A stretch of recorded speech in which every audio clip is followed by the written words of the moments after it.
चटपटेको थैलो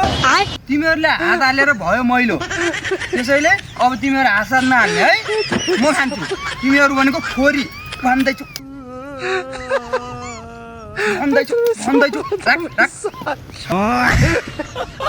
मलाई ल खाने मन माने भन्न भने खाओ तिमीलाई खाओ ल केटी मान्छे भनेर इज्जत गरे फेरि छोड्यो तँलाई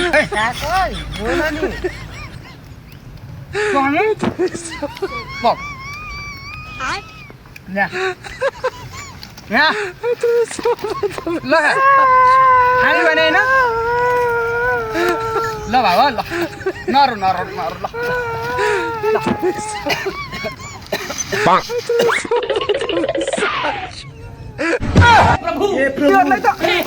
तिमीहरू साला चोट तिमीलाई एक एक गरेर ठाडा खुट्टा पार्छ